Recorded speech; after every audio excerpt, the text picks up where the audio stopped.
find myself trying to imagine all kinds of things all the time. And I get a kick out of it, just like a runner gets a kick out of sweating. I get a kick out of thinking about these things. I can't stop. Boas pessoal, sejam bem-vindos ao Cogito. O meu nome é Miguel. Eu sou o Eugénio. E hoje vamos falar sobre o Standard Model da Física de Partículas. E como já devem ter reparado, temos aqui uma convidada extremamente especial, que se chama Joana Reis, ok? Olá. Portanto, a Joana está a terminar o mestrado em Física na Faculdade de Ciências da Universidade de Lisboa, mais concretamente numa área que é a física de partículas, que engloba precisamente o tema de hoje. Como tal, nós chegámos à conclusão de que fazia super sentido a Joana vir cá falar um bocadinho, para além do modelo padrão da física de partículas, sobre a sua tese e de que forma é que ela está a contribuir para esta área da física. Portanto, como é que nós vamos começar, este episódio? Bem, na minha opinião, eu acho que devíamos começar, a menos que algum de vocês tenha outra ideia, sobre o que é o modelo standard, quais é que são as interações, quais é que são as partículas, não é? Enfim, tentar sumariar o que é um modelo standard e se quiseres dar um contexto histórico por trás, estás à vontade, se calhar a palavra. Sim, pronto, antes de termos o Standard Model, realmente tivemos umas groundbreaking descobertas na física, por exemplo, o que também já falaste nos episódios anteriores, que é a mecânica quântica, que foi uma descoberta que revolucionou completamente a área da física de partículas e até em geral, acho eu. Pelo menos digo partículas porque é o mais óbvio. E depois também tivemos a relatividade, que também foi uma grande contribuição. A relatividade geral, neste caso, que também foi elaborada por Einstein. Uhum. E também, depois começou também a ser o desenvolvimento assim mais na parte de engenharia, Dos experiências, aceleradores, aceleradores, e não só, até próprios métodos de detecção, ou, por exemplo, utilizar métodos de detecção cada vez mais precisos, que conseguimos encontrar certas, ou pelo menos acreditamos que encontramos certas partículas, que também são definidas pelo Standard Model. Uhum. Foi assim várias contribuições que no final da década de 70 realmente conseguiram criar o tal famoso Standard Model. Uhum. Foi mais ou menos... Ok, portanto, diz. Não, eu pronto, ia perguntar o que é o Standard Model, porque eu estou mesmo à toa. Ok. Porque por um lado eu acho que é fixe, mas pronto. Que eu assim posso fazer perguntas mesmo do lado ignorante, que é provavelmente o lado do pessoal que está do outro lado também. De forma simplificada, o que é o Standard Model e porque é relevante tipo, para a física? Uhum. Não sei qual de vocês é que é. Podes... Eu porque foi logo à cabeça, porque uma coisa que o Standard Model fez foi, ok, nós consideramos as partículas como corpos, conseguimos descrevê-las com, por exemplo, leis do movimento e essas coisas todas, mas o Standard Model é como se dissesse, não, deitei isso para o lixo ou caraças, e praticamente estamos a considerar as partículas como fossem excitações, já não estamos não consideramos como consideramos, por exemplo, na mecânica clássica, que é o que damos na escola até ao 12º ano, para quem quer continuar com a física até ao 12º ano. E basicamente é uma nova área também, assim, não diria, se calhar estou a ser ignorante a dizer que é uma nova área da matemática, se calhar já existia, mas só agora é que os físicos estão a usar. E que praticamente descreve como se fosse um novo mundo pequeno, partículas, elementares. Eu acho que vou... Diz. Não, é engraçado porque no nosso episódio da mecânica quântica, acho eu, tu também utilizaste essa expressão, também fizeste assim uma pausa e e disseste um mundo muito pequenino. Sim. Não, com ênfase no pequeno, porque nós não podemos escrever assim, não posso descrever com leis de partículas que se fores ali para ali, né? Sim. Okay. Eu acho que na física, nós já tínhamos falado sobre isto anteriormente, existe uma aparente diferença entre o mundo quântico e o mundo clássico, não é? Então acaba por ser muito complicado, principalmente para quem nos está a ouvir, que tipicamente é um público leigo, não está dentro da área da física, é muito complicado transmitir estas ideias. Na minha opinião, e complementando um bocadinho aquilo que a Joana disse, o Standard Model da física de partículas é o quadro teórico que permite descrever o mundo à escala mais fundamental. E as suas interações. E as suas interações, exatamente. E que escala é essa? É a escala subatómica. Portanto, é a escala das partículas que não são divisíveis. Ok? Vamos pensar numa coisa. É o tal exercício de ampliar e ver até onde é que nós vamos. Portanto, nós temos aqui um copo. Um copo é constituído por moléculas. As moléculas são constituídas por átomos. Os átomos são constituídos por núcleos e por eletrões. E depois, os próprios núcleos são constituídos por prótons e neutrões. E, tanto quanto se sabe, os prótons e os neutrões são constituídos por quarks. Ok?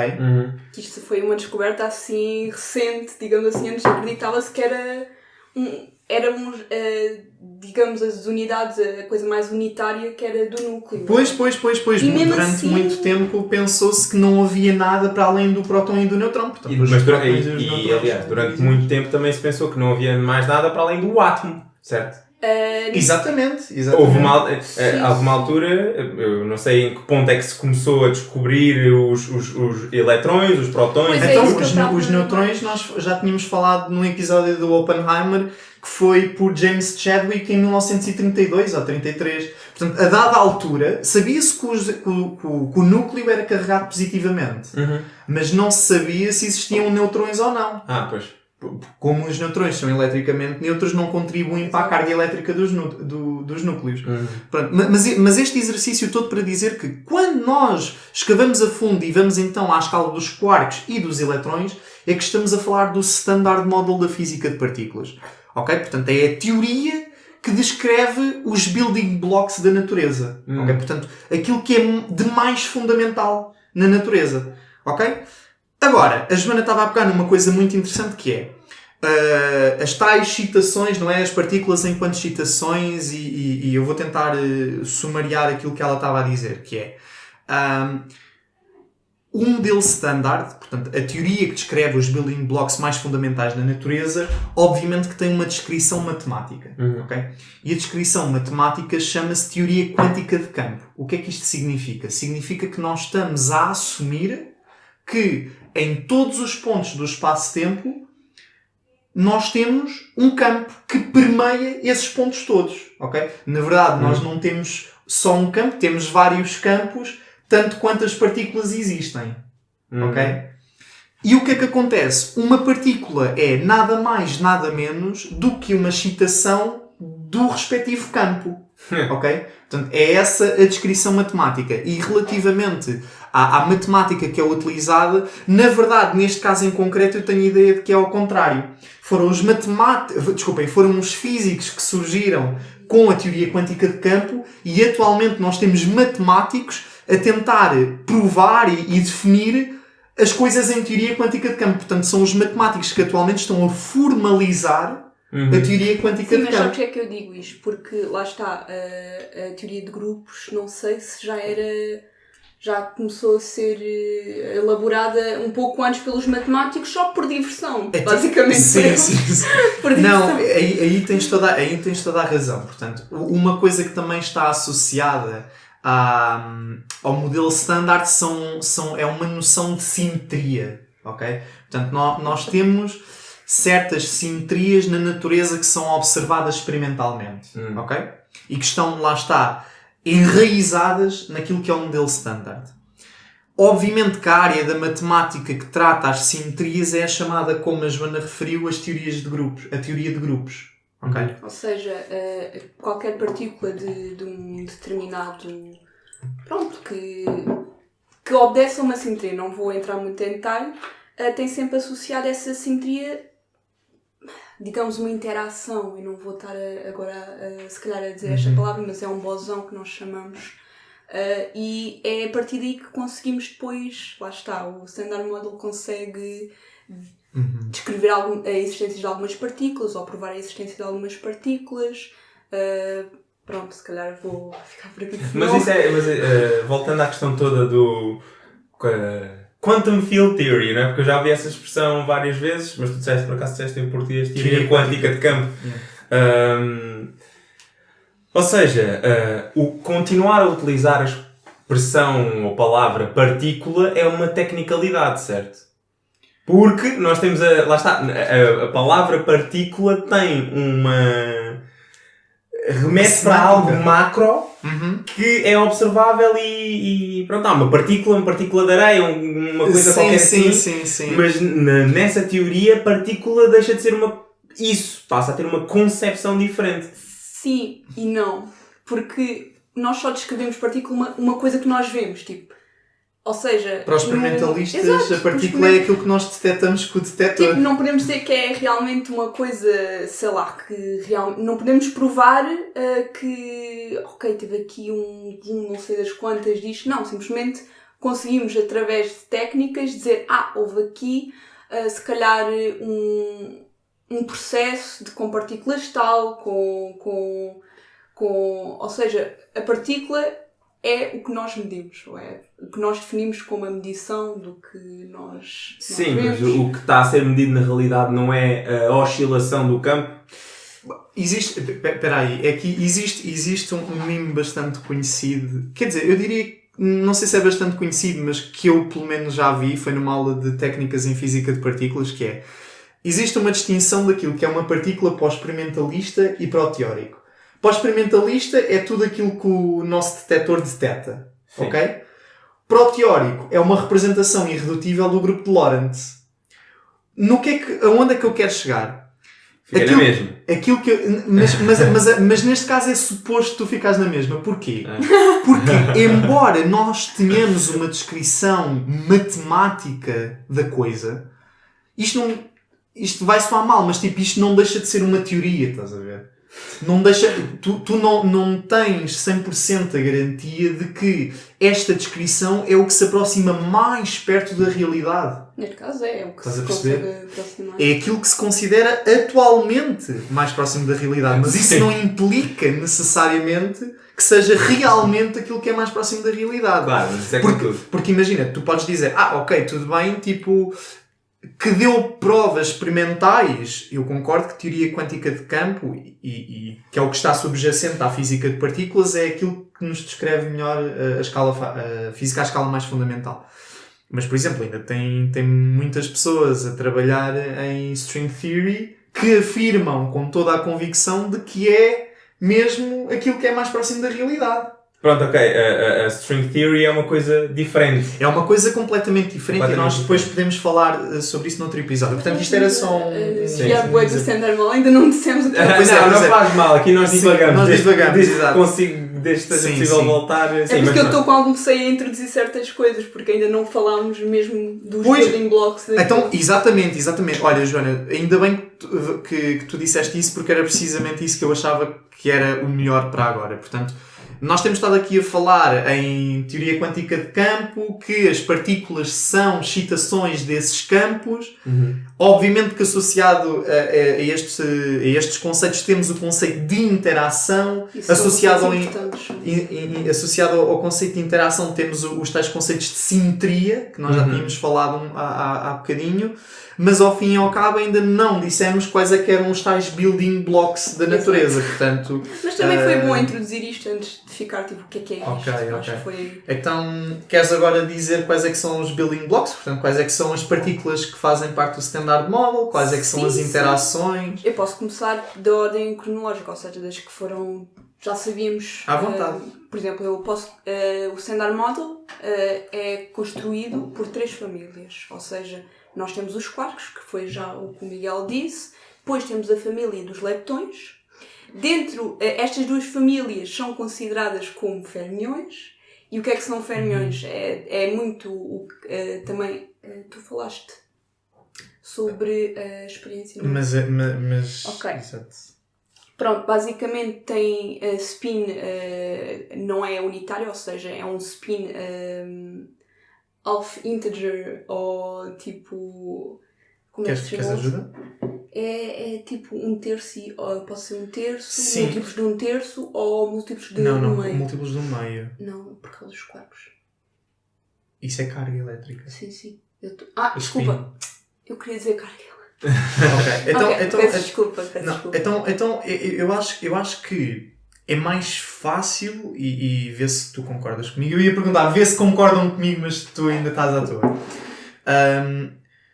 Dentro das partículas que são descritas pelo modelo standard, quais é que são? Nós podemos dividir basicamente aquilo a meio, ok? Por um lado nós temos os bosões, por outro lado nós temos os tais fermiões. Os bosões são as partículas que transportam, que medeiam as interações. Por exemplo, o bosão da interação eletromagnética é o fotão. Ok? Está bem? É a partícula fundamental que faz a mediação da interação eletromagnética. Ok? Pronto, é o exemplo mais conhecido. Depois temos os tais fermiões. E este conceito todo de spin que a Joana estava aqui a entrar é bastante relevante. Porquê? E eu já explico o que é spin. Nós temos os bosões que têm spin inteiro. E temos os fermiões que têm spin semi-inteiro. E isso faz toda a diferença do ponto de vista da dinâmica e do ponto de vista que é experimentalmente detectado, certo? Sim, isso depois ou seja, isto depois vai-se dar se é simétrico ou antissimétrico em certas relações. Isto aqui é basicamente de modo a conseguir depois encaixar na teoria de grupo. Não vou mais além disso, para ter uma simetria ou se conseguir relacionar com os bosões. É praticamente isso que... É por isso que é assim, não é ao calhas, tem mesmo uma razão. Exatamente. A questão aqui é que eu estou a dizer que podemos dividir em dois grandes grupos, e tal como a Joana disse, porque efetivamente esta grandeza que nós temos estado aqui a falar, que é o spin, também conhecido por momento angular intrínseco das partículas, e que foi descoberto entre 1921 e 1922 por Stanley Gerlach, é uma grandeza física que não tem análogo quântico. Desculpa, não tem análogo clássico. Sim. Podemos fazer uma analogia com o momento angular orbital. Pronto, o momento angular normal da física clássica, que é simplesmente a quantidade de movimento em torno de um eixo de rotação. Ok? Esta definição, por acaso, fui eu que escrevi para os meus alunos de mecânica e ondas na altura. Sim. É bastante fixe. Mas isto tudo para dizer que o spin é basicamente um momento angular que é quantificado e que é inerente às partículas. Okay? E, portanto, nessa experiência foi demonstrado com átomos de prata que, efetivamente, os eletrões têm spin semi-inteiro. Okay? E, portanto, são fermiões. Exatamente. Têm spin igual a 1/2. Nessa experiência vão para cima ou para baixo, ok? Portanto, aquilo consiste basicamente num aparelho que tem um campo magnético não homogéneo, significa que ele varia numa determinada direção, neste caso é para cima, não é? Se nós estivermos a bombardear os átomos em frente, aquilo está a variar para cima, portanto, o campo magnético aqui é diferente do campo magnético aqui, diferente do campo magnético aqui, etc. E aquilo que nós vemos é que os átomos de prata são eletricamente neutros. Portanto, não existe nenhuma razão para haver uma deflexão. Porque se eles fossem se não fossem eletricamente neutros, devido a uma coisa que é a força de Lorentz, podia haver deflexão. Ok? Neste caso, não há motivo nenhum. No entanto, acontece essa deflexão. Uns vão para baixo, outros vão para cima. O que provou, lá está, a existência desta grandeza física que nós não encontramos na física do nosso cotidiano, do dia-a-dia. Ok? Pronto, e isto é muito importante. Porquê? Porque com essa descoberta, e mais tarde, tal como a Joana estava a dizer, esta quantidade chamada spin tem consequências notáveis para a física. Isto é, existe uma relação entre o spin e a estatística a que estas partículas obedecem. Existe um comportamento que é feito pelos bosões que não é feito pelos fermiões. Estás a ver? E vice-versa. Okay. Estás a perceber? e isto, para quem tiver mais curiosidade, está no cerne daquilo que é chamado o teorema de spin estatística. E que eu vou ter a oportunidade de trabalhar e desenvolver um bocadinho nessa área. Mas isto tudo para dizer que, portanto, existe aqui uma grandeza quântica, que é o spin, que não tem análise clássica e que claramente faz a divisão das partículas que constituem o modelo standard da física das partículas em dois. Os bosões e os fermiões. Ok? E ainda referindo nos leptões, que o Miguel está a dizer que fazia parte do eletrão, e depois dentro desses leptões temos as gerações, ou seja, vamos ter partículas parecidas ao eletrão, mas de maior massa. Okay. Ou seja, vamos ter o muão, que é uma geração acima ao eletrão. Vamos ter o tau, que ainda é mais massivo, digamos assim, comparativamente ao eletrão e muão. E isto depois foi descoberto não só nos aceleradores, como também na própria teoria. E esta teoria, que foi desenvolvida depois da introdução destes tais leptões, do estudo do eletromagnetismo quântico... Eletrodinâmica quântica. Sou mal.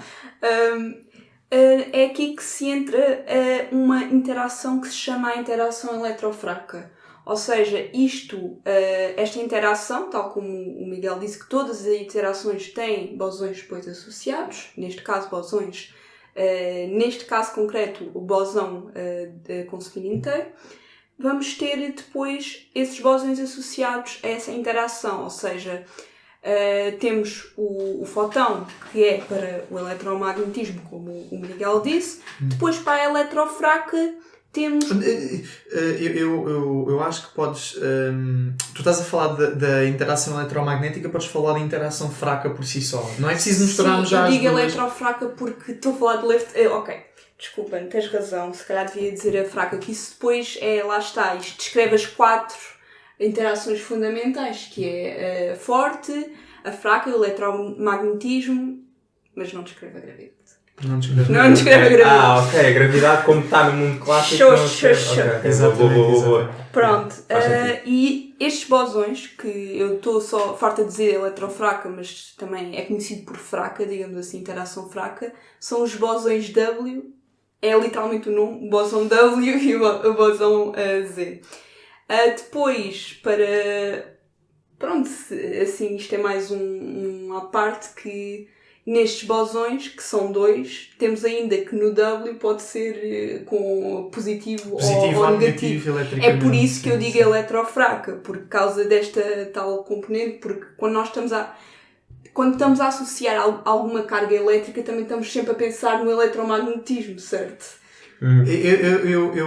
Eu percebo o que é que estás a fazer, mas aquilo que eu vou dizer é: tenta não te focar muito na parte eletrofraca, porque eu tenho intenções de falarmos do mecanismo de Higgs daqui a bocadinho. Então já vais conseguir falar... Tecnicamente também podemos falar da eletrofraca na mesma. Tipo, eu não estou... A eletrofraca é mais abrangente até é mais geral do que a fraca, porque a fraca é mais para dizer que... Não sei se isto já foi alguma vez dito ou se já alguma vez falaram, mas é das coisas mais... faladas em termos tipo assim de divulgação a interação pública, fraca. Que é a interação fraca, que tem sempre, que é o que é associado aos decaimentos radioativos, por exemplo. Exatamente. Eu acho que nós estamos para aqui a falar e estamos a falar bem, mas eu acho que nós ainda assim devemos ter aqui uma infografia. Exatamente. Portanto, como nós estávamos a dizer há bocadinho, nós temos dois grandes grupos. Brilhante e completely flawed. Sim. Não faz mal. Portanto, nós conseguimos dividir isto a meio, ok? Portanto, faço aqui uma reta, ok? Portanto, ali no meio. E fica, portanto, do lado esquerdo nós temos os fermiões, que se vocês repararem, têm spin 1,5, ok? Portanto, estes aqui são os quarks, estes aqui são os tais leptões. Como a Joana tinha dito, o eletrão tem uns primos mais pesados, que é o muão e o tau. E outra coisa que vocês têm que reparar é que cada leptão tem um neutrino associado. Era isso que eu ia depois falar, que é uma coisa muito mais complexa, na minha opinião. que os próprios... Pronto, porque se calhar as pessoas não sabem muito bem, não ouviram muito falar de neutrinos. Sim, sim. Não é para confundir com neutrões. Sim. Não é para confundir com neutrões, atenção. E nós já podemos ir lá a seguir. Portanto, nós agora estamos só aqui a ver um quadro resumo. Portanto, 2 grandes grupos, fermiões e bosões. De um lado, dentro dos fermiões temos os quarks, que são os constituintes das partículas chamadas hadrões, a título de exemplo, o próton e o neutrão.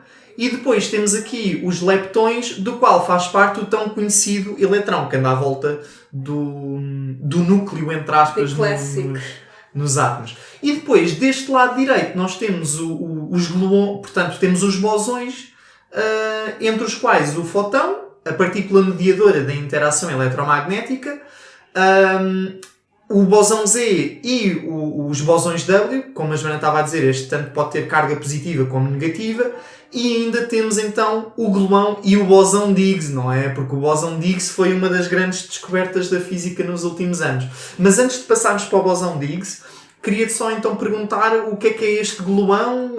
Faz parte de que interação? Que interação é que me dei? Ou seja, eu aqui se calhar vou só dizer uma parte primeiro, porque se me ouvirem a dizer cor, a teoria da cor ou a teoria da interação forte, é praticamente o mesmo, ok? Porque, pronto, é só à parte, um reminder.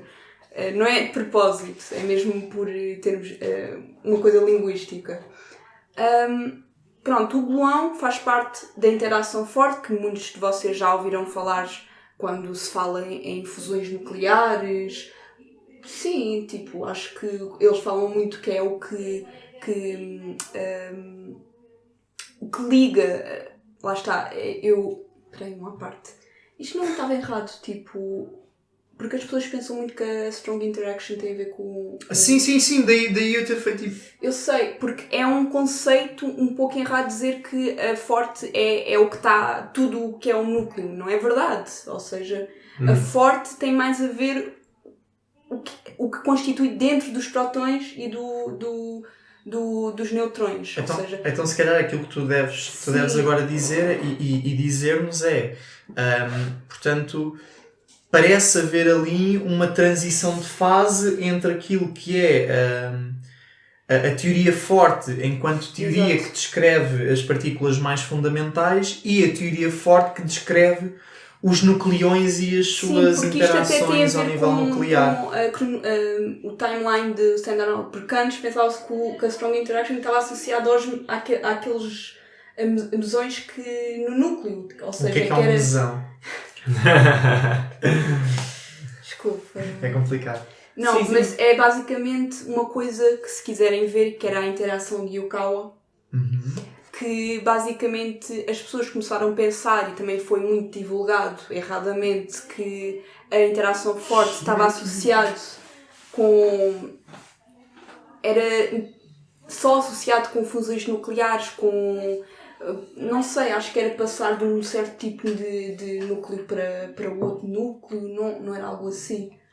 Eu também estou agora aí tipo off the rails porque não vi muito isto e também não é uma coisa que considero porque lá está, não é um conceito muito correto, mas praticamente a interação forte tem a ver com os quarks. Ok. Ou seja, e aqui vai entrar as cores, ou seja, os quarks são as únicas partículas do Standard Model com cor, incluindo o gluão, como é óbvio. Ok. Então, mas Eugénio, tu neste momento deves ter alguma pergunta. Sim, é melhor dizer o que é que não estás a perceber. Não, eu estou mais a tentar ouvir para perceber o modelo em si. Sim, porque mas eu posso estar a dizer uma coisa que é óbvia para mim, mas eu reconheço que às vezes não sou... Para as pessoas que não estão dentro, reconheço. Sim, mas... Não, eu acho que estamos a perceber bem. Portanto, os building blocks que vocês estão a falar, no fundo, são estas coisas que estão aqui que estamos a ver, não é? Temos de um lado os bosões e do outro lado temos os fermiões. Fermiões, quarks e leptões. Bosões são estes que estão aqui, que incluem o fóton, o bosão Z, o bosão W, o gluão e o bosão de Higgs. E dentro dos fermiões, dentro dos fermiões temos os quarks e os leptões, e dentro dos leptões temos o eletrão, que é uma das partículas mais conhecidas, o fóton, que é outra das partículas mais conhecidas, também está do outro lado dos bosões, não é? Que os bosões, como vocês disseram, são as partículas que mediam, estão a mediar as interações, certo? Exatamente. E depois, pronto, os quarks é que ela estava a dizer agora que Sim, os eu não quarks acabei, são não acabei. definidos, os quarks são definidos de certa forma, que era o que tu ias dizer agora, que dependem da cor. Sim, eh, ou sim, seja, sim, sim. Não é a cor efetiva do Não, a cor cor não é uma existe, linguagem. é uma linguagem porque lá Sim. está, os físicos querem tentar fazer uma analogia com o que nós vemos, por exemplo, as cores Sim. só se chamam cores porque nós temos as 3 cores fundamentais que depois são Sim, misturadas e dão-se as cores que vemos, ou seja, Eu por acaso houve uma vez que vi um vídeo do Veritasium a falar sobre quarks e ele também tinha lá esta cor Sim. e este sabor. não, porque é uma boa analogia, sim, uma boa sim. analogia para depois falar das simetrias. Basicamente, eu diria que quando nós estamos a falar de cor, a maneira mais fácil de interiorizarmos aquilo que é cor é simplesmente dizermos que é outro tipo de carga. Exato. Não é uma carga elétrica, E é assim que se outro chama. tipo de carga. É É a carga carga da da cor. É uma outra propriedade que é inerente, neste caso, aos quarks e também aos gluões, porque há aqui só uma parte, não é só um gluão, embora só esteja aqui um gluão na imagem, mas não é só um gluão, na verdade existem 8 Não, gluões. não, calma, estás a ir agora, calma. É que. Então, Pera. Mas o que não, ele disse ainda é não- verdade, olha. É verdade, Ah. é verdade, é tudo verdade, mas ainda não acabámos de definir os quarks. Ok. ok, desculpa então. É só por causa disso, porque eu pronto, os quarks, lá está, têm a cor, e essas cores, as cores que nós associamos são 3, e são o verde, estava à espera que tu também dissesses. O verde, É o verde, o vermelho e o azul. E o azul, sim.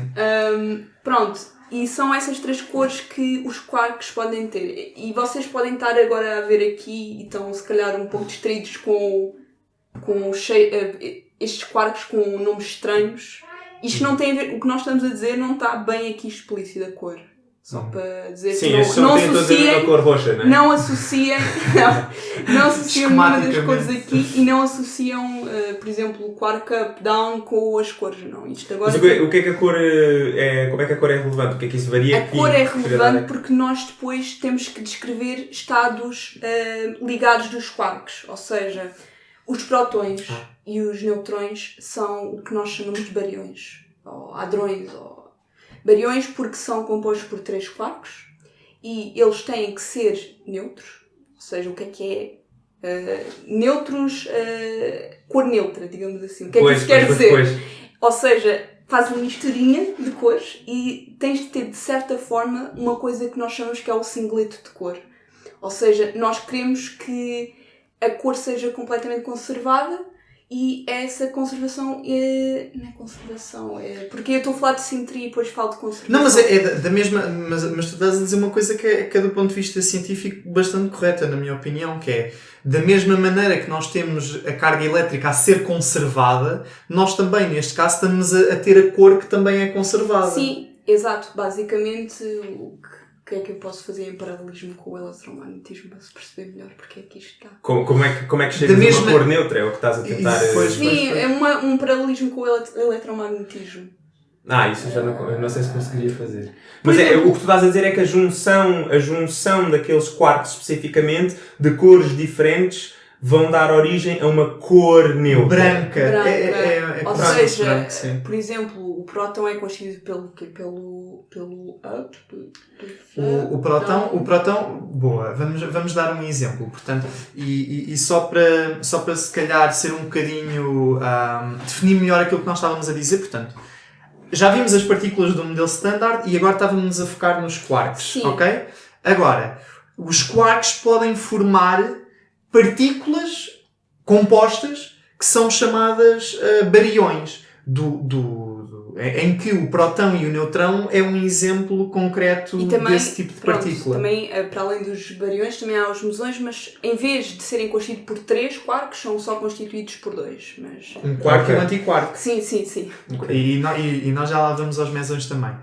Agora, aqui a questão é quais é que são as combinações de quarks que originam, respectivamente, os prótons e os neutrões? No caso do próton, são 2 ups e 1 down. No caso do neutrão, são 2 down e 1 up.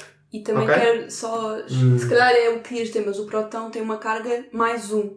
E Exatamente. se notarem, quando nós juntamos 2 ups com um down, vai dar depois a carga elétrica mais 1. Exatamente. E é por causa disto que temos 1/3, 2/3, neste caso o down é menos 1/3, assim conseguimos, de certa forma, descrever o próton corretamente, ou seja, tem essa carga mais 1. Pois.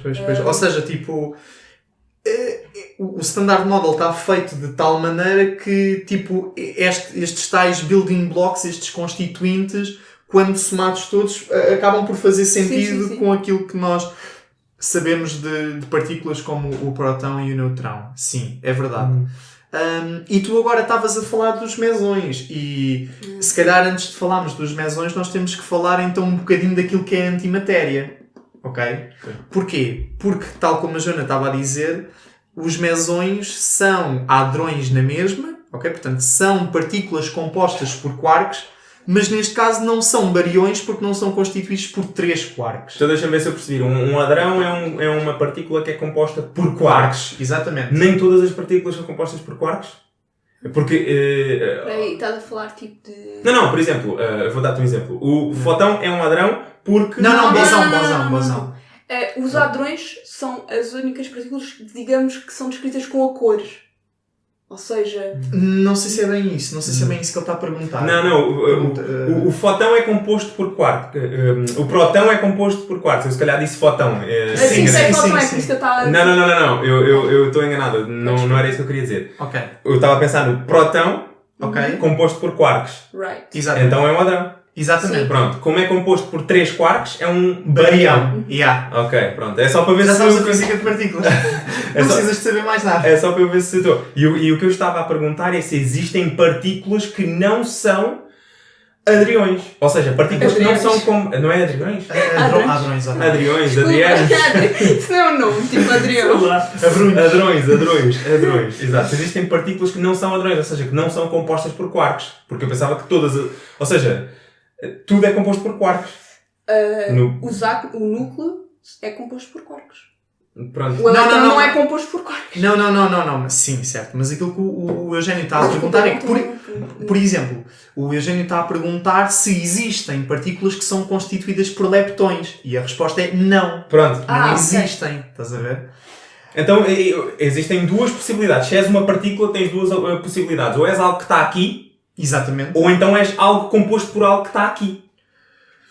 É assim, lá está. Depende da semântica de partícula, não é? Porque as partículas fundamentais são estas que estão São aqui. estas. Agora, partículas compostas só Compostas. podem ser Compostas. destas combinações destas aqui, Uhum. ok? E agora, eu estava a tentar entrar com antimatéria porque, para além de nós termos estas aqui, portanto, esqueçamos um bocadinho dos bosões, ok? Uhum. Mas dentro daquilo que está aqui, temos a respectiva antipartícula.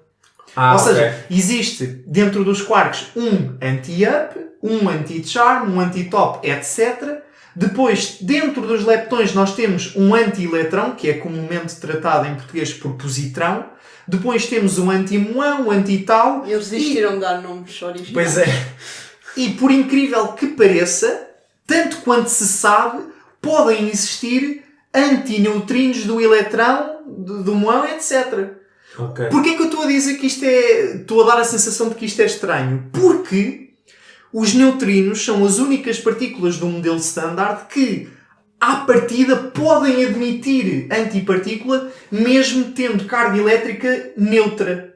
Ok. Estás a perceber? Porque normalmente quando nós associamos a antipartícula, associamos a quê? Ok, a carga elétrica muda. Nós temos um eletrão, carga elétrica negativa, passa a positrão, carga elétrica positiva.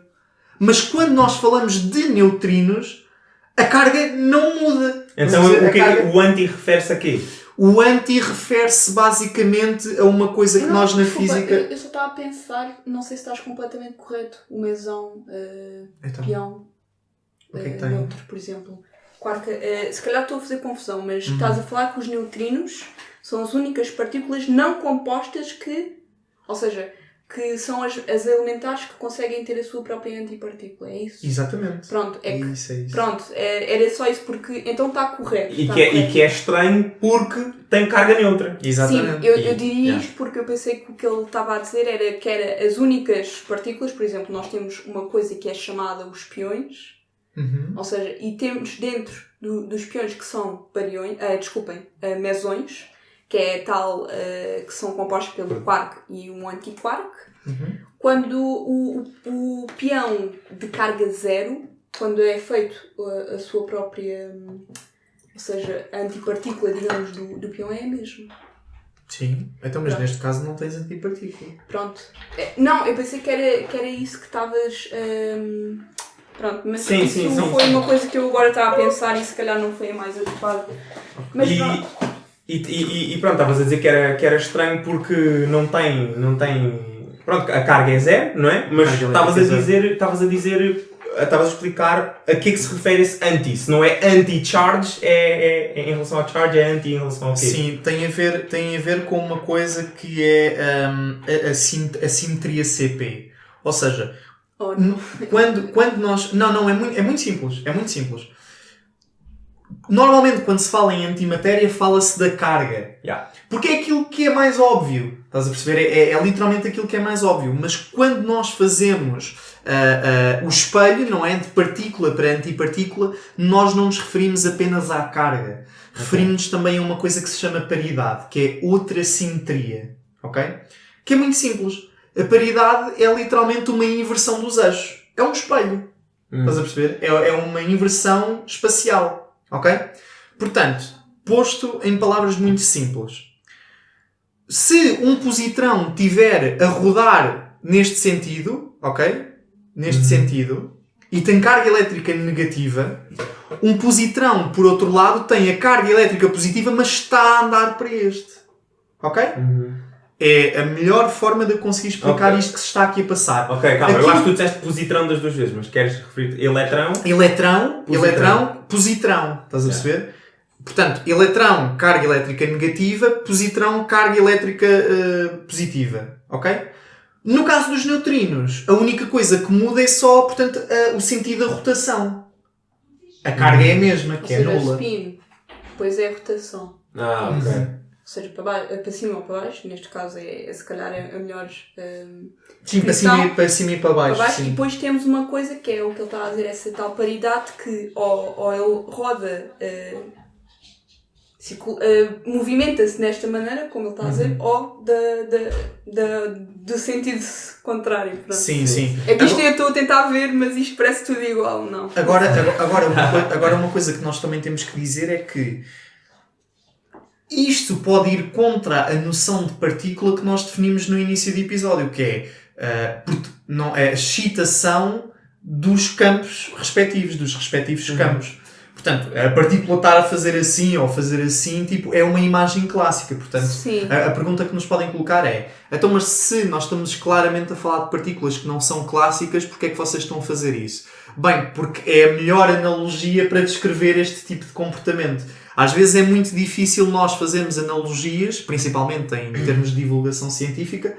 Obviamente que isto não é bem divulgação científica, nós só estamos aqui a falar todos na boa, mas pronto, é uma maneira bastante redutora de tentar explicar um fenómeno que é complexo. Não, vamos agora falar de wave packets aqui para as pessoas. Wave packets e falar disto tudo aqui para as Mas pessoas. eu acho que mesmo com toda a explicação possível que se desse, vocês não é só que isto é uma representação que faz com que as outras pessoas que não percebem tenham um entendimento, é também uma explicação que serve para vocês e para qualquer outra pessoa que esteja a olhar para aquilo, porque se nós somos seres que vivem, nós temos, a nossa percepção é uma percepção clássica, somos seres humanos. Portanto, tudo aquilo que está a acontecer no mundo que vocês estão a tentar descrever é provavelmente, por natureza, inconcebível pelo nosso cérebro. Sim, Certo? mas também... Mesmo que vocês digam, é uma interação do campo, não sei o quê e tal. Mas lá está, é que nós, para dar exemplos, temos de certa maneira fazer um exemplo claro, mas depois entra a matemática. E a matemática é que depois, já não podemos descrever isto como se fosse uma partícula clássica, Ok. mas se calhar já temos de descrever isto como se fosse uma onda. Sim, sim, Onda. sim. Ou seja, Estás a perceber? aquilo que É basicamente... por isso que nós não temos como dizer uma onda que gira para aqui ou assim. Pronto, não temos. É as da Nazaré. Imagina, porque aqui a questão é, como nós já tínhamos falado há bocadinho, isto é uma teoria, é um quadro teórico que permite descrever as partículas e as suas interações ao nível mais fundamental. E obviamente que isto tem todo um contexto, uma matemática por trás, certo? Sim. Uma matemática que ergue esta teoria. O que é que acontece? Tu tens a matemática. A matemática diz-te coisas concretas. A matemática eu ia dizer, bem definida, mas tomem isto com cuidado porque em teoria quântica de campo nem tudo é completamente bem definido do ponto de vista matemático. Mas, portanto, coisas, pormenores à parte... A matemática é aquilo que é o mais raw possível. Estás a perceber? É a descrição mais nua e crua de sempre. Da teoria física, percebes? Agora, nós depois temos é que ter a capacidade, enquanto seres humanos, de extrair ou de representar mentalmente aquilo que a matemática nos está a dizer. Estás a perceber? E muitas vezes, quando tu fazes, portanto, a transposição de cá, matemática, para aqui e tentas explicar o que é que se está a passar, é que podemos incorrer em imprecisões. Porquê? Porque a nossa maneira de processar a informação, mesmo a matemática ser uma linguagem nossa, não é? Ao fim e ao cabo. Se é uma descoberta ou não, nós já tínhamos falado nisto no episódio número 5, mas, enfim... É uma leitura, não é? Mas depois a interpretação que nós fazemos é imperfeita. Estás a ver? E é basicamente isso que tu estás a dizer. Exato. E não é só a questão de ser imperfeita, é deliberadamente feita de forma do género. Pessoal, isto não é isto que está a acontecer. Isto é uma representação, porque não é só o ser imperfeito, certo? É mesmo deliberado. Não é do tipo, estamos a tentar aproximar ao mais rápido possível a nossa percepção do que é que está efetivamente a acontecer. Não, é tipo, nós não vamos conseguir representar o que está a acontecer, está aqui outra coisa, tipo... Sim, está aqui, tipo, a nossa melhor explicação esquemática, tipo uma coisa assim, estás a ver? Por exemplo, olha, um caso muito concreto disso e que tu trabalhas diariamente com isso, não é? São os diagramas de Feynman. Os diagramas de Feynman são representações esquemáticas de interações físicas ao nível fundamental, mas que não são de todo aquilo que está a acontecer. Sim, estás a perceber? Sim. É só uma espécie de infografia daquilo que se está a passar. Mas o Feynman, como era um gênio brilhante, magnífico, conseguiu arranjar ali uma maneira de para burros mesmo. Sim, completamente. Facilitou muito. Antes estávamos a estudar literalmente as coisas mesmo rigorosamente pela teoria de campo. Conseguimos simplesmente, ok, isto tem este vértice, tem esta interação, ok, é isto e isto transmite-se nesta fórmula matemática. Mas tu trabalhas diretamente com a cena dos diagramas de Feynman? Não sei Sim. Mas é o quê? É para a tua tese? Sim. Ok, não sei se já querem falar sobre isso, mas... Se calhar está a vir a propósito. Porque agora, portanto, já tivemos a falar assim um bocadinho em termos de linhas gerais. É sempre muito complicado estarmos aqui a falar sobre estas coisas e tem que haver um compromisso.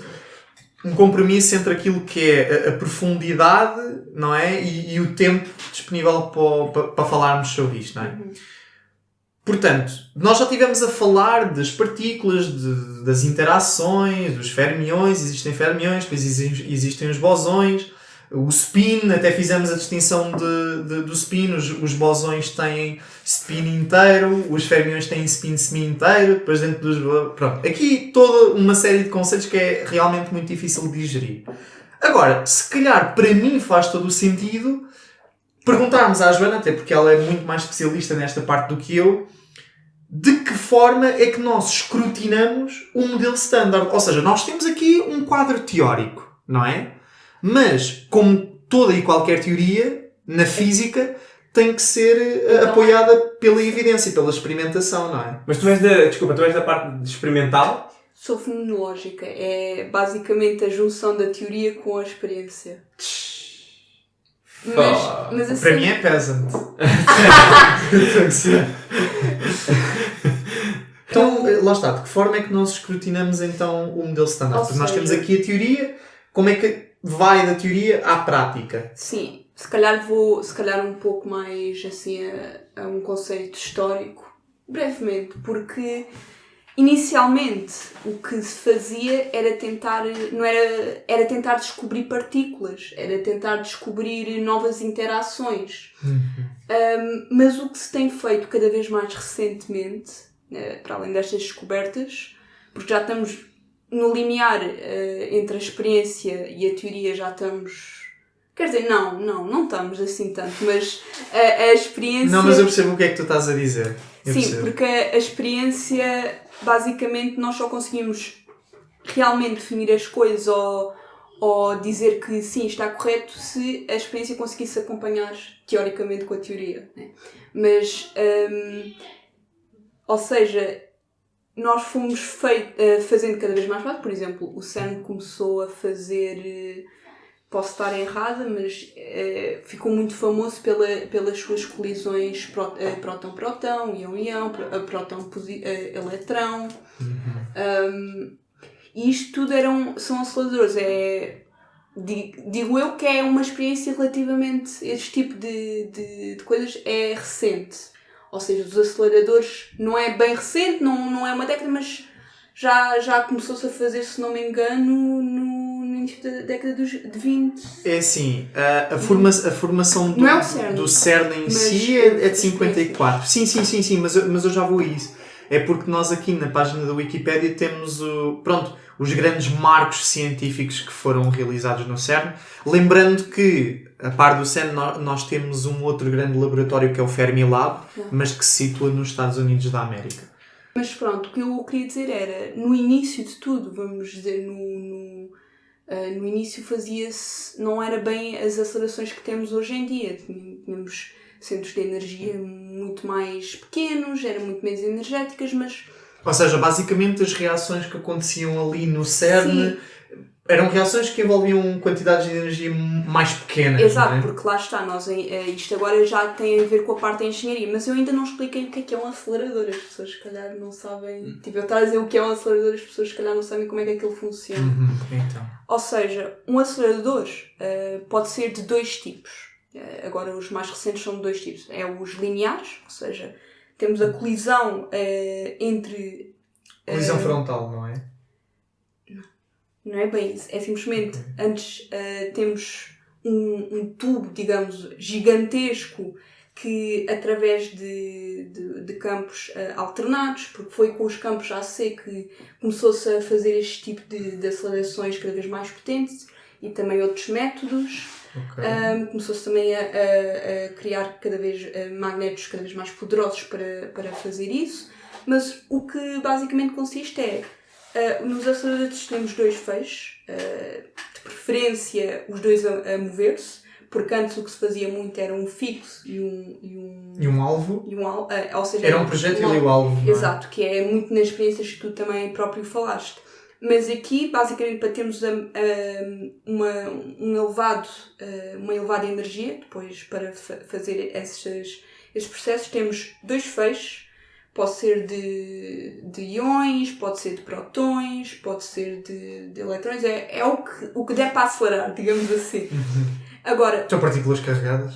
Sim, mas depois, lá está, dependendo. Eu acho que os lineares conseguem acelerar outros tipos ou seja, os lineares conseguem acelerar uma quantidade de partículas, enquanto que os circulares também podem acelerar essas partículas, mas também há essas diferenças depois de como conseguimos acelerar as partículas. Isso é as diferenças. Okay. Ou seja, aquilo que tu estás a dizer, e eu por acaso até tenho mais ou menos um conhecimento disso, nós podemos dividir os aceleradores atuais em dois grandes grupos. Os lineares e os circulares. Sim. Certo?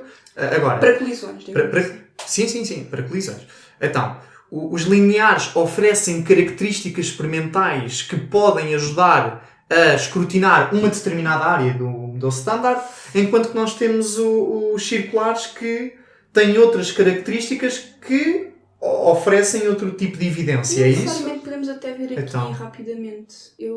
Pelo menos, eu acho que não tenho essa ideia que haja essa diferença de estudar diferentes setores, estás a perceber?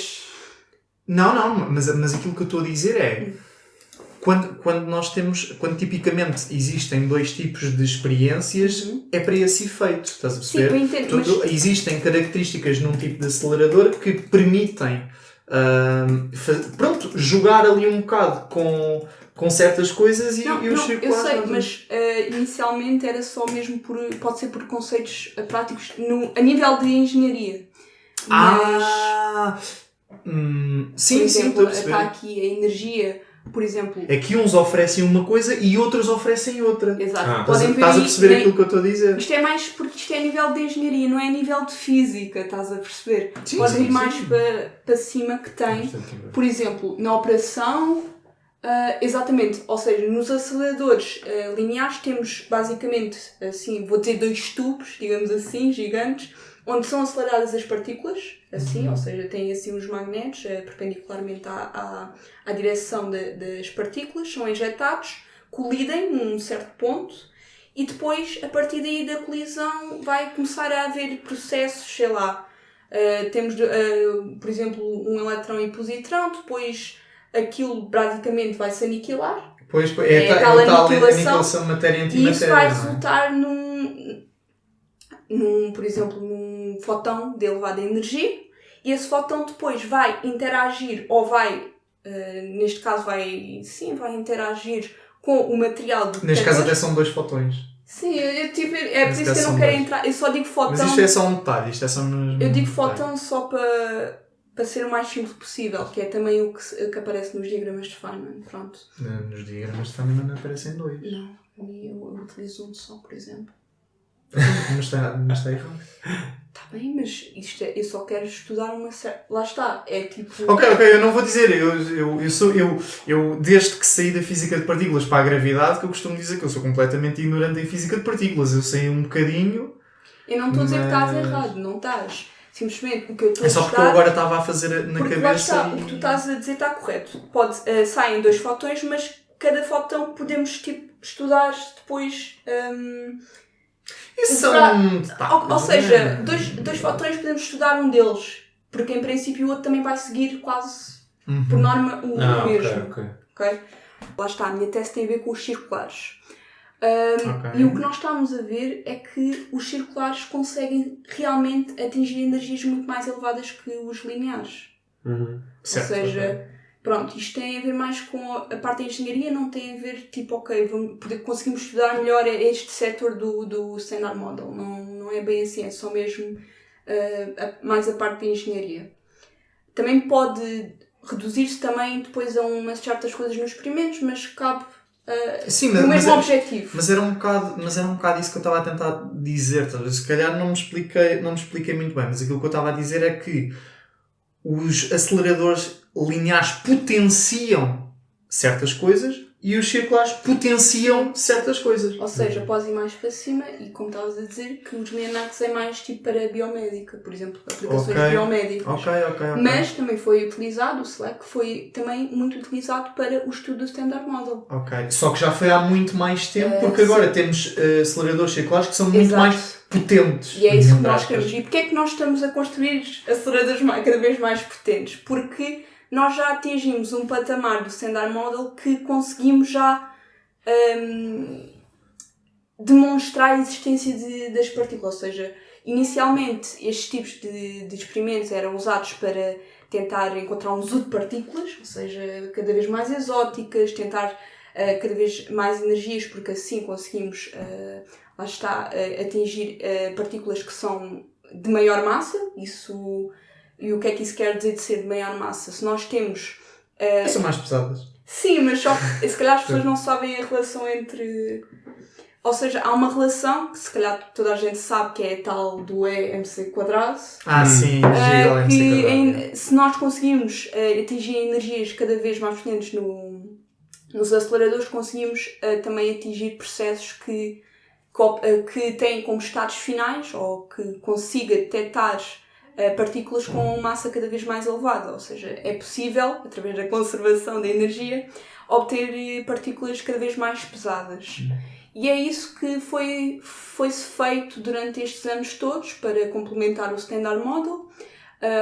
Acho que o pico assim, do Standard Model de energias foi... Ou seja, o pico teórico é quando conseguimos ter um processo que decaia para top anti-top. Por exemplo, que é um dos quarks que estava no Standard Model, que é o quark mais pesado conhecido do Standard Model. E que inclusive, e isto é uma coisa que não me deixa mesmo de fascinar, e que inclusive é ainda mais pesado do que o bosão de Higgs. Bosão de Higgs responsável por atribuir massa às partículas. Uau. E é por isso que este tal top está relacionado também com os setores da produção de bosões de Higgs nos aceleradores. Está muito intrinsecamente relacionado. E estudar esse tipo de quark é meio caminho andado para compreender também o mecanismo em si do... Ou seja, então tu dirias que dentro da física de partículas existe tipo a física do quark top?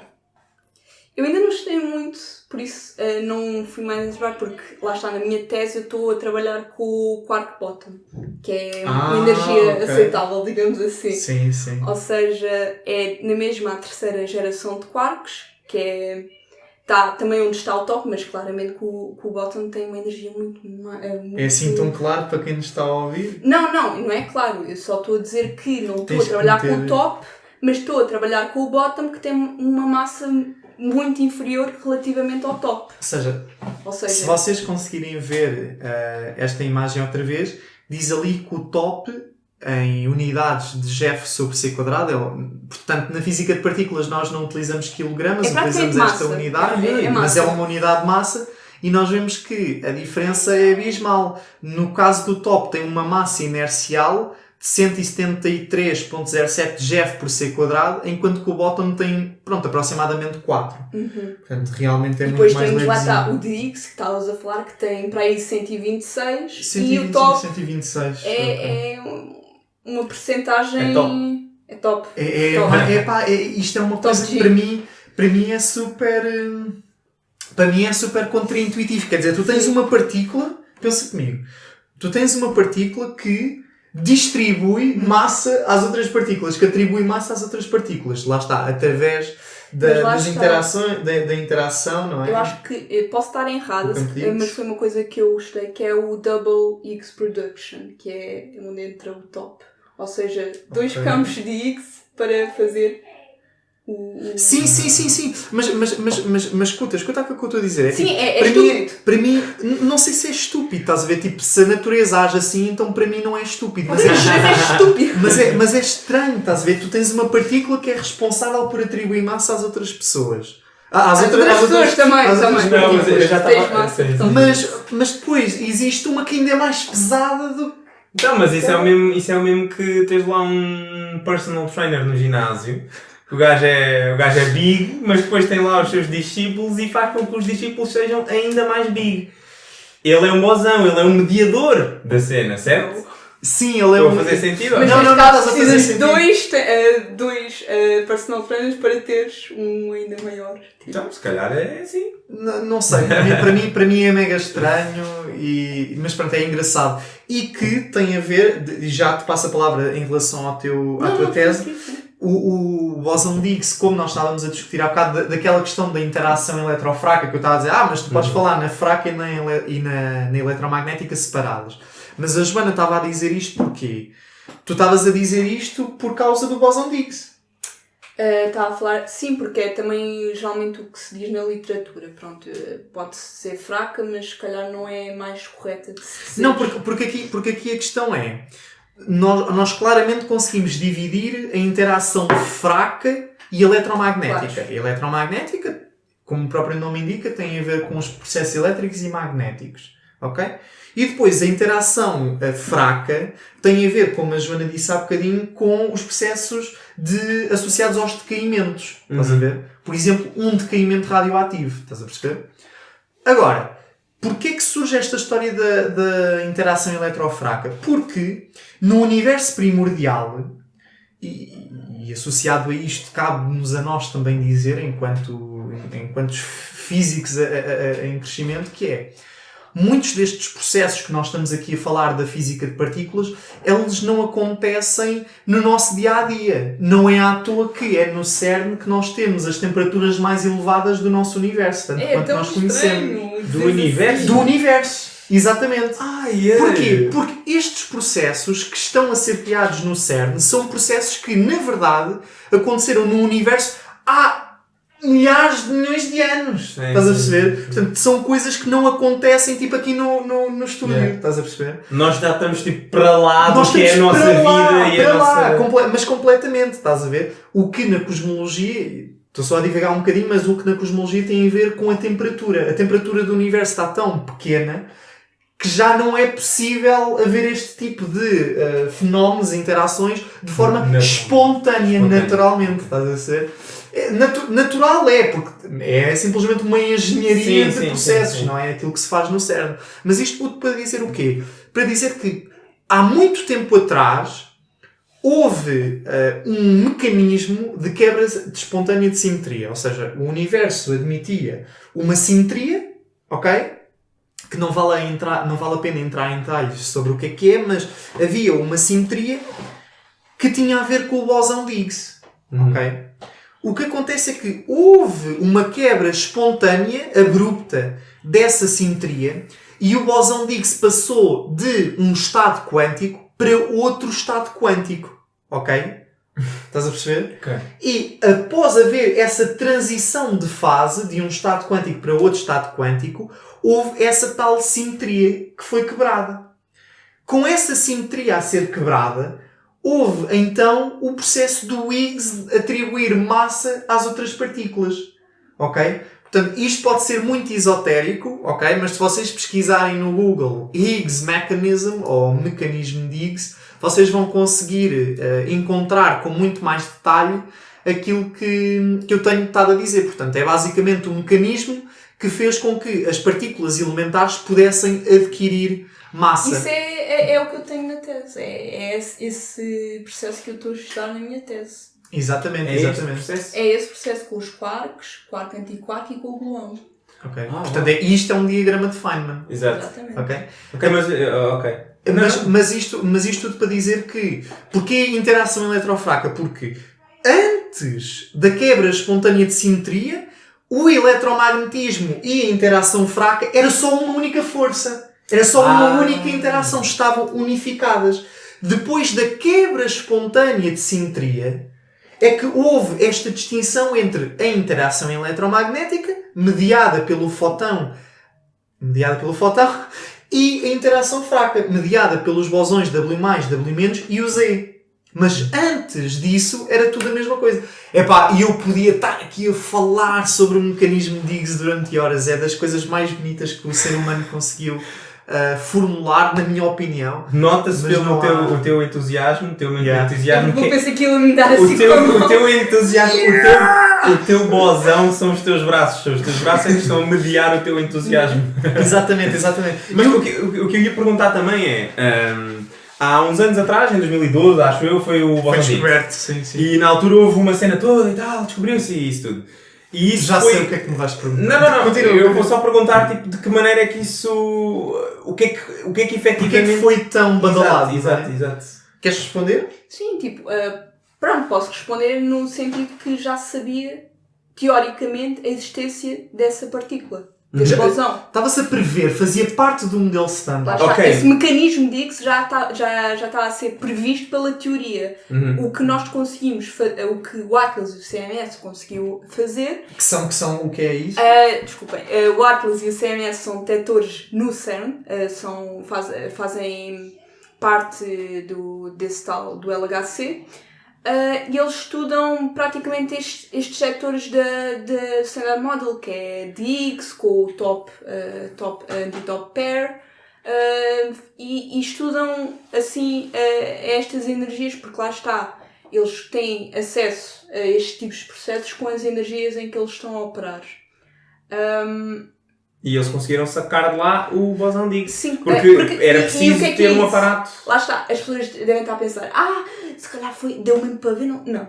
Aquilo basicamente tens tipo um diagrama, um gráfico de cross-section, como é que se diz? De secções Secção eficazes, que basicamente as secções eficazes transmitem o quão provável. Não é, não é bem o que eu estou a dizer, porque isto é um pouco diferente matematicamente, mas eu só quero transmitir que a cross-section é basicamente dizer o quão provável de um certo acontecimento acontecer numa dada região do É espaço. perfeito, é uma descrição Pronto, perfeita. não vou mais além disso. E, por exemplo, houve um processo que já não me lembro qual é que foi, podem ver. Eu não quero estar a dizer, mas é um processo específico que decaiu para X, ou seja, deu para detectar assim uma Não era um loop? Não era um É isso que eu quero, loop ver. triangular? Que eu quero ver. Ok. Não, Mas isso aí continua a contar. acho que é outro. Ok. Ou seja, eu Mas acho o que era que com estavas os a dizer- peões, não é? Não. O que estavas a dizer no fundo é que aquilo que viste não foi nada especial. Não, Assim. foi porque houve grande festa no centro, estava ali todo. Não, tipo, pronto. Sim, mas não foi algo que... É uma ondinha, É assim, uma cena num bom gráfico, certo? Porque conseguimos, lá está, é sempre excelente. Porquê que que é isso? Pronto, é sempre excelente porque sabemos que de certa forma o Standard Model está no caminho que devia estar. Uhum. Ou seja, há esse bosão e assim tipo, já sabemos porque é que as partículas têm massa, estás a perceber? Uhum.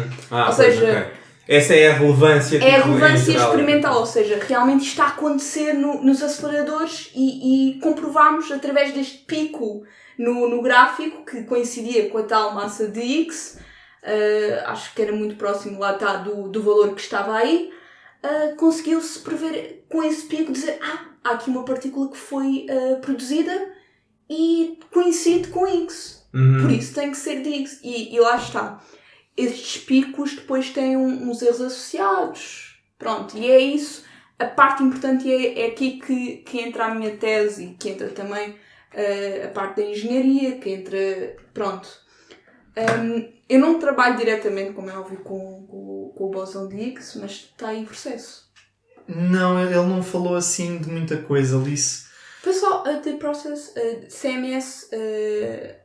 Ele falou tipo das várias etapas da coisa toda, ele falou dos Eles decaímentos estavam do bosão à procura de Higgs e de não um sei o certo quê. processo. Mas eu acho que vai ser muito complicado porque são coisas muito específicas. Eu Pronto, acho que é um processo. Posso dar a palavra. Foi um processo. Eu tenho a sensação que foi o que está na minha mente, mas também se calhar não vale a pena dizer, também não quero não só estar a confundir mais, porque assim tinha que estar a introduzir mais, como também pode estar errado, não sei.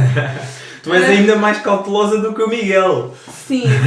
Eu ao menos digo, olha, eu não tenho a certeza, mas deve ser isto. Se não tiveres a certeza também ninguém te vem... Não, é que eu tinha a sensação que era com o peão, mas se calhar não é. Não, mas o peão não pode ser, Não porque pode o ser, peão não. está a uma escala de energia muito Não, diferente. isso é com desses. outra... Não, mas tipo...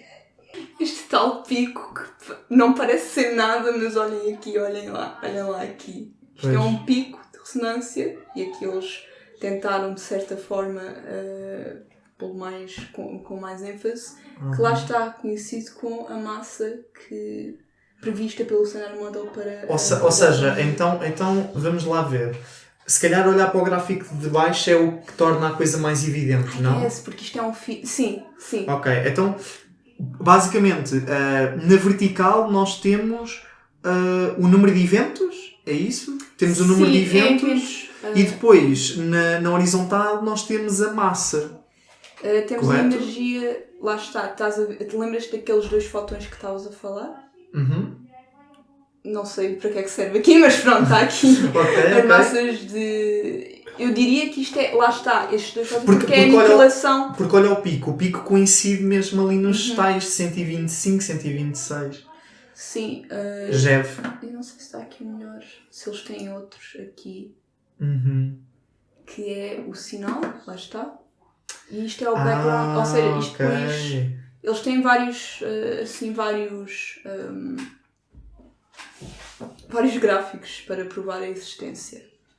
Ok. Lá está, isto são vários processos que ocorrem e que depois, lá está, há um que é detectado com esta energia e coincide com a massa. Ok. Então, Quando é reconstruído... Desculpa. Não, eu ia só dizer que neste caso específico nós temos aquilo que me parece temos um Higgs, um bóson de Higgs a decair para 2 Zs, não é?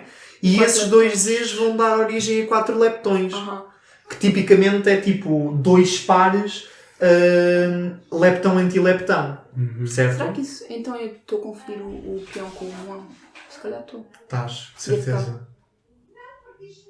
Estupidez, mas pronto. Ok. Não faz mal. Porra, uma coisa que lá em casa já devem ter ouvido ou já devem ter reparado é que na física de partículas existem tantos nomes, tanta coisa que até mesmo para nós e para quem está a trabalhar na área às vezes é um bocado complicado lembrar. Então mas como é que se chama aquela partícula? Eu Como é não, que se eu chama já sei aquela? tudo. Agora só do que vocês disseram, eu já sei tudo. Pois, os adriões, não é? Os Adrianos. Os abrunhos. Pronto, é que eu por acaso devia ter visto antes de estar a ver, porque já há tantos processos que conseguem dar ao isso que eu já não tenho a certeza, porque, por exemplo, o que eu estava a falar que era com os tais quarks top também está relacionado com o setor de Higgs, ou seja, com a produção. Ou seja, no fundo existem vários processos dos quais o Higgs faz parte e que portanto são observados no Exato, cérebro. mas agora o que é feito é, o que nós temos de fazer geralmente nas experiências é ser muito rigorosos em que processo é que nós queremos para conseguir achar alguma coisa. Pois, isso deve Lá ser um está. desafio. E é esse processo que eu estava a falar que as pessoas devem de tal forma tentar reconstruir por engenharia inversa, chegar a esse jato e tentar perceber o que é que se deu nessa tal região. Ou seja, isto nós não vemos o Higgs no final, Sim. como é óbvio. É sempre em processos intermediários ou pode tanto ser mais para o início, agora já não tenho a certeza se é mais para o início, se é mais para o final, mas nunca é em estados finais. Tipo, nunca não é se vê, ou seja, exatamente, ou seja, não se vê diretamente o Higgs, vê-se tipo ali um imprint, não é? Sim, Vê-se exato. que ele teve ali, vê-se ali uma pegada. Isto não é? aconteceu, therefore Higgs. Yeah, Muitas basicamente. vezes é isso, deve ser isso, pois. Exatamente. Mas é praticamente isso que eles fizeram, agora processo não sei, mas isto tudo para dizer que... Porque tu estavas a falar da tua Exato. tese. A minha tese não está intrinsecamente relacionada com o bóson de Higgs, pode ser para estados mais avançados, se eu quisesse desenvolver mais a minha tese poderia chegar lá, mas o que eu estou a focar-me basicamente é com os quarks, digamos assim, ou seja, eu estou-me a focar na parte da strong interaction, mais para Portanto, era aquela interação dos quais os gluões eram intermediários. Portanto, era aquela interação que envolvia os quarks e os não são gluões. intermediários. Os gluões não são intermediários. De interação forte. Não, ok. O que... Não, ou seja, eu já sei o que é que tu vais dizer. Aquilo que eu estava a dizer é que lá para casa, para se lembrarem do que era a interação forte, era a interação que estava associado à cor, aos quarks e aos gluões. Era isso. Desculpa. Sim, pronto. Desculpa, O que não te queria eu interromper. estudo, lá está, é a cor, porque o que eu quero ver nos processos que se dão nos aceleradores, neste caso, eu estou a estudar mais para em eventos, ou seja, em aceleradores circulares, não estou a focar, como é óbvio, nos Sim. lineares. E eu estou a contribuir a fazer parte de um projeto que se chama o FCC. O FCC é basicamente, diz Future Circular Collider, que é um colisão circular futura. Colisionador circular a futuro. Não, fica assim. FCC. Em que praticamente isto vai operar semelhantemente ao como só para o LHC, mas em energias muito superiores. Ou seja, isso vai traduzir-se numa precisão muito mais elevada. E porque é que eu agora queria falar da precisão, que é muito importante no Standard Model, porque nas experiências nós temos sempre um erro associado a qualquer medição, certo? Claro. E há certos erros, desvios, que são aceitos ou não aceitos. E neste momento há desvios da teoria que são demasiado elevados para simplesmente dizermos ok, isto pode ser assim, ou se calhar há aqui um processo que não conhecemos, ou se calhar há uma introdução daqui de uma partícula que não conhecemos muito bem. Ok. Ou seja, nós estamos a apostar que se calhar é precisão mesmo, que não é nenhuma extensão do modelo standard. standard. Ou seja, nós queremos Ou seja, aquilo que tu estás a dizer é nós temos experiências que estão neste momento a decorrer no CERN e que nos dão determinados resultados. Mas certos resultados estão ali tipo no limbo, não é? Tipo, que nos fazem questionar, ok, tipo, será que isto é previsto corretamente pelo modelo standard ou há aqui nova física envolvida? Lá está, É o que isso, nós não é? utilizamos muito também é a análise... Ou seja, quanto mais alta for a energia, mais precisos vocês conseguem ser. Sim, de certa maneira sim. E também não só isto. Aqui também, lá está, eu sempre com os meus tropas engenheiros, eles também estão sempre... lá está, a resolução também deve-se muito às vezes a certos algoritmos ou a certas eletrónicas utilizadas para detectores, e o que o FCC vai fazer era juntar isso também com a energias muito mais elevadas. Ou seja, neste momento o LHC está com 14 TeV.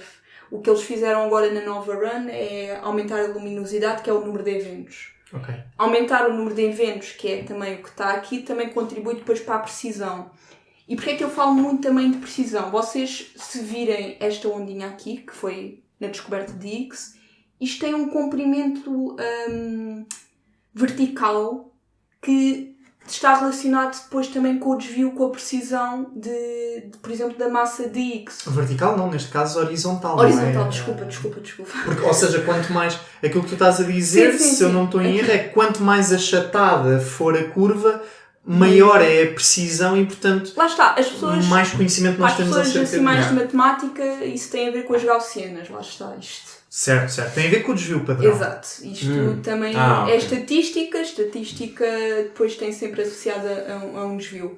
E é este desvio que às vezes que é um pouco preocupante, no sentido que este desvio depois está relacionado com erros sistemáticos, não só de outras medições feitas, como também do próprio detector e isso tudo. Porque o Higgs, o bóson de Higgs é muito interessante porque ele também incorpora uma coisa que, se nós chamamos o Lagrangiano de Higgs, ele inclui também as medições feitas para o bóson Z, para o bóson W, para fótons, acho que não temos problemas com isso. Pronto, para esse tipo de coisas, porque ele prevê, não só nessas interações, como também prevê, porque lá está, ele dá massa também ao bóson, se não estou enganada, ao W e ao Z. Sim. Ou seja, tudo o que tem massa entra nesse mecanismo, nesse Lagrangiano, digamos assim. O Lagrangiano que descreve depois essa interação. Esse mecanismo, neste caso, não sei se podemos chamar de interação. É um abuso de linguagem ter interação, se calhar. Mas pronto, então é muito importante fazermos medições cada vez mais precisas para tentar ver se o Standard Model consegue satisfazer todas as nossas... Ok. Então, tens alguma questão, Eugénio? Não, o que eu ia perguntar é, pronto, o teu objetivo, o objetivo da tese, no fundo, é aumentar a precisão. Mas lá está, não é do bóson de Higgs. É por isso que eu estou a dizer que o bóson de Higgs não é bem o foco da minha tese, mas sim o bóson Z. Ok, pronto, mas é aumentar a precisão destes processos? Sim, mas lá está, e o que eu estou a dizer parece ser muito experimental, mas é aqui que entra depois a fenomenologia, porque a fenomenologia utiliza Monte Carlos, que é uma espécie de simulações que tentam imitar o que acontece nos detectores ou o que acontece depois nas colisões de elétrons, neste caso elétron-positrão, porque eu quero estudar um decaimento de elétron-positrão, que forma lá está nos fotões que o Miguel disse, e depois quando interage com o detector ou quando... até mesmo antes de interagir, que vai decair para outras partículas. E é aí que entra depois a minha tese, porque o que eu quero fazer é, teoricamente, eu quero chegar a uma precisão mais elevada teórica, porque para além da precisão experimental, também temos de ter uma precisão teórica maior. E neste momento nós estamos com uma precisão de algumas coisas no cenário experimentais mais elevadas que a teoria, o que é um problema. Pois. Pode não ser aceitável. Pronto. E como é que nós conseguimos aumentar a precisão? No meu caso, eu utilizo uma coisa que se chama expansões perturbativas. Ou seja, na matemática isso conseguimos... Isso parece-me ser muito específico. Sim, é por isso que eu tenho algum receio em dizer, mas basicamente eu uso o conceito de Quantum Chromodynamics, ou seja, É a lá teoria está, que a descreve teoria da interação forte dos quarks, porque quarks, como sim. vocês viram ali, aquele Feynman diagram tinha os tais eletrão-positrão, tínhamos depois um fóton intermediário, ou seja, esse fóton depois decai para um quark antiquark e também para um gluão.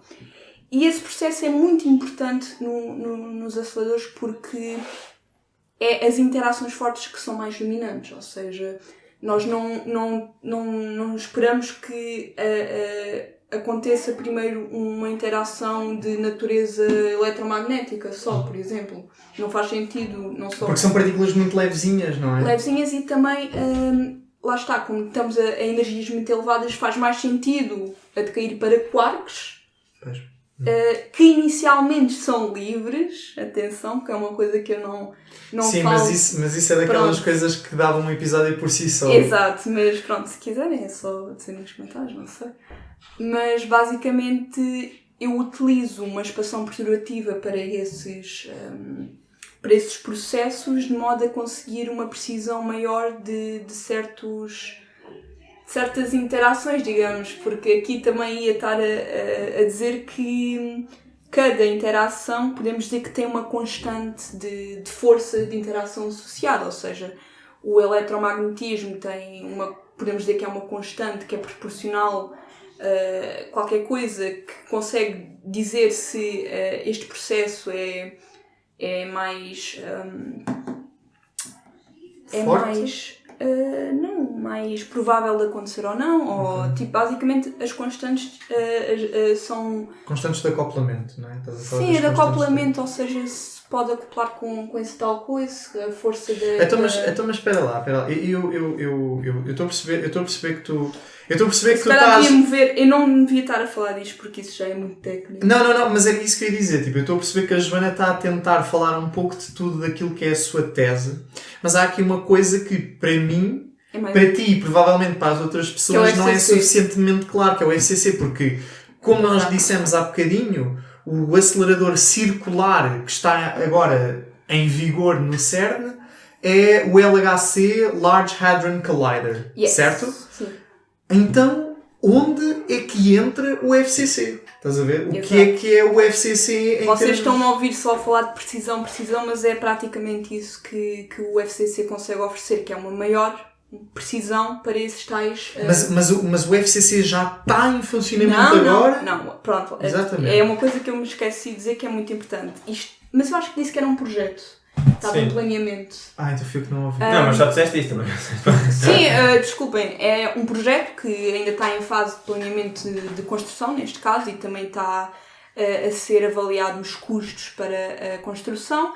Em princípio, está-se a prever que a construção seja mesmo também no LHC, ou seja, utilize o espaço que o LHC está a ocupar para fazer um acelerador tipo, de uma circunferência maior, ou seja... De raio maior, não é? Sim, um raio maior. Então, mas existe alguma estimativa temporal? Tipo, sabe-se mais ou menos quando é que vai começar a ser construído? Ou quando é que vai ser finalizado? Não é? Porque lá está, o problema disto também foi a pandemia, foi agora também a guerra na Ucrânia, que está a constranger também depois... onde é que vai o dinheiro, porque lá está, nós estamos a ficar cada vez mais de mãos atadas, mas em princípio nós estamos a prever o primeiro funcionamento, tipo a energias inicialmente mais baixas das que estamos a falar inicialmente, porque todos os aceleradores têm que começar sempre a energias mais baixas e depois vai-se aumentando a energia do funcionamento. Pois. Mas acho que seria daqui a 10 anos. Tipo, uma estimativa muito grosseira, se calhar daqui a 10 anos o primeiro. 10 anos ou... Epá, eu estou se calhar a ser muito optimista, não sei. Porque lá está, 10 anos se for tudo aceito. Isto ainda está em planeamento de construção, ainda temos de ter um plano mais concreto de engenharia. Mas eu acho que... Lá está, eu ainda não vi o State of Art que está, tipo, o FCC, mas acho que já conseguiram, tipo, pelo menos para o primeiro para o first stage do FCC, já têm bem planeado. Agora, não sei. Então, E o tu estás...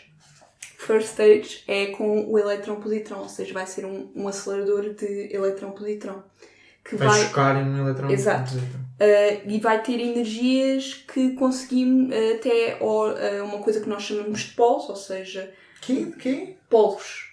Polos? É uma linguagem para dizer qual é a quantidade de energia de centro de massa que um acelerador vai ter. Ou seja, o primeiro polo vai ser o do Z, ou seja, a primeira energia que... Mas o que é a energia de centro de massa? Centro de massa É basicamente a energia que está ali toda concentrada. Ou seja, quando nós temos dois feixes de eletrões, eles cada um tem uma energia, são acelerados a uma certa energia, certo? Ok, certo. E quando eles colidem, essa energia é transformada depois à energia disponível para o processo. Boa! E esse centro de massa exatamente. tem a ver com a energia disponível para que aquilo desencadeie um mar de jatos para... Sim, de muitos processos, não é? Muitos processos, porque eu agora vou inventar, se calhar nem é possível, mas para Inventa. quartos e depois para leptons, neste caso não, para quartos, mas depois começa a criar bariões e mesões, depois começa a ter cada vez mais produtos mais... Ali uma data de coisas, não é? Tipo, é cada vez mais... Eu estou só a interromper porque uma- eu acho que o Eugénio ia perguntar Aquilo é qualquer coisa. basicamente Não, é um não, ar, não, tipo, não começa ia, a não. ramificar, parece uma árvore, tipo, a criar processos que depois vão diminuindo a energia de centro de massa, mas vão criando produtos no detector. Aquilo vai interagir também. Eu estou só a falar do detector porque aquilo, o mais importante de tudo é que o detector consiga conciliar todos estes acontecimentos Pois, para tudo isso conseguirmos reconstruir. Exato. Ok, mas pronto, tu estás a trabalhar num projeto que é bem relevante, então. Sim, lá está, é do futuro. Mas ainda tipo, estamos a receber alguma backlash, porque lá está, as pessoas que não são muito bem da área, não são assim do cenário, estão a dizer mas para que é que vocês querem mais precisão? Porque é por isso que eu achava de dar um contexto histórico era muito importante, porque foi com as pessoas assim, não sei se é um nome pragmático, A questionarem a relevância do estudo, não é? Porque é do tipo, existem tantas... Porque é um argumento bastante válido e forte. Tu tens várias pessoas a morrer à fome e depois estás a investir milhares de milhões de euros em aceleradores. Ok, mas isso também... Isso Isso assim é tudo, é dizermos que tudo o que estamos a investir para a tecnologia, então... Sim, eu não estou a dizer que esse é o meu argumento. Tipo, eu sou a favor da construção. Eu só estou a dizer é que pronto, é um argumento que as pessoas costumam fazer. É só Exato, isso. exato. Mas lá está, é tipo assim, podíamos também questionar isso com tudo, com todo o desenvolvimento o científico. pessoal costuma questionar também, que é uma coisa que pronto, toda a gente conhece o Elon Musk, ele tem tanto dinheiro, porque é que ele está preocupado em mandar tipo, essas naves espaciais para o espaço e não sei o quê. Tipo, como é que vocês não percebem? Mas se fosse eu com o dinheiro eu faria outra coisa. Ok, mas não és tu que tens o dinheiro. Provavelmente para ti. E não és tu que tens o dinheiro, portanto nem vale a pena pensar nessa possibilidade. É uma pessoa visionária. Pá, Bem ou para mal, estás a ver? Yeah. Está a projetar no tempo aquilo que a humanidade poderá vir a ser. Pois, Não, no caso, não, mas nesse caso que estamos a falar é exatamente a mesma coisa. Certo. Tipo, as pessoas podem não perceber a utilidade daquilo. Mas é útil porque se eu desse um melhor contexto histórico é que nós fomos sempre aumentando cada vez mais as energias, porque não só para tentar descobrir novas partículas para introduzir no Standard Model, como também certos... Lá está, porque eu posso estar a dizer aquelas partículas são bem poucas, mas não é só isso que nós estudamos. Também lá está, estuda-se os mesões, todo o tipo de hadrões tipo que são produzidos nos aceleradores.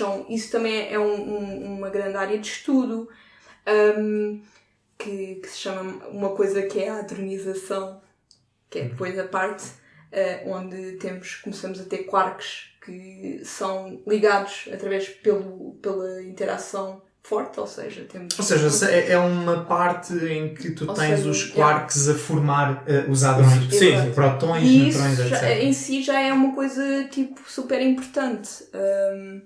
Depois também, lá está, é que cada vez mais, com mais energia conseguimos sempre com maior precisão. E lá está, uma coisa que também se calhar não é muito falada é dizer que o Standard Model está todo errado e dizermos que, ok, isto pode se calhar também abrir fronteiras para uma nova extensão do Standard Model. É assim, porque lá é brilhante, mas está completely flawed. É por isso que eu estou tipo, não.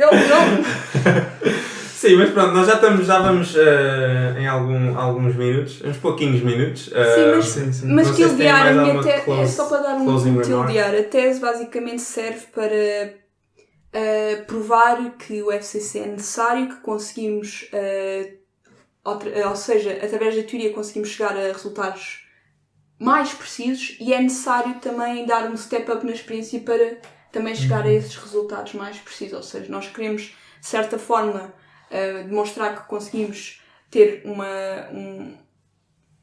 medições, não é medições teóricas, mas certas coisas, measurements teóricos, medidas teóricas, previsões teóricas cada vez mais precisas, e com isto também vai ser necessário uma experiência um acelerador que consiga também dar essa resposta. Basicamente.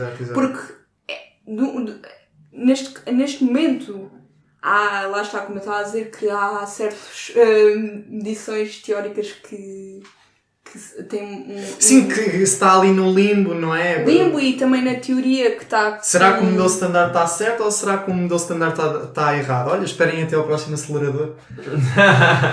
Ninguém mais. Okay. Mas o que eu também ia dizer era que o FCC vai operar no eletrão-positrão, mas também depois os vários estágios, não é? Os estágios mais finais vai ser com o próton-antiprotão. Okay. Que é o que está atual agora no LHC. Exato, porque aí já conseguimos energias muito mais elevadas e conseguimos chegar aos 100 TeV. Que é uma energia mesmo muito grande, não é? Muito grande. E acho que terminamos em beleza este episódio. Portanto, antes de terminar, quero-te agradecer mais uma vez, Joana, por teres vindo. Acho que foi uma conversa muito interessante. Acho que querias tentar agarrar tudo ao mesmo tempo, mas isso foi uma coisa boa, porque também deu para ver várias coisas. Eu inicialmente até pensava que nós íamos ver muito menos do que aquilo que acabámos por ver. Portanto, isso foi bastante fixe. É assim, eu estive assim um bocado mais no background também, com mentes tão brilhantes ao meu lado, não é? Falar de coisas também tão inteligentes, high IQ stuff. Eu aqui. Sim, mas eu gostei da conversa, já deu para perceber mais o que é que são aquelas coisas todas, e o que é que tu andas a fazer e o que é que vai acontecer daqui a 10 anos graças às... Please, por favor, aceite o FCC, please. Ok, mas nós sermos champions do FCC é bom? Sermos champions? Sim, do género, vejam lá como é que isto funciona, deem um apoio... Sim, também é como o LHC se formou, como tipo, isto foi também começando a aumentar, foi porque pessoas começaram a insistir que era preciso. Ok. Então, se depois tiveres alguma coisa relevante que queiras deixar na descrição para o pessoal ver, ou se quiseres partilhar, depois podes pôr lá o que quiseres, que a gente partilha. Eu dou assim uma coisa do FCC, assim, uma descrição assim detalhada do que é que vai ser o FCC. Ok, boa. E o que é que vai ser estudado, em princípio, lá. Boa. Ok. Então, sendo assim, espero que tenham gostado, ponham like, partilhem com os vossos amigos, não é? Com toda a gente. Oi, como costumas dizer. Exato. E tchau. Tchau. Até à próxima.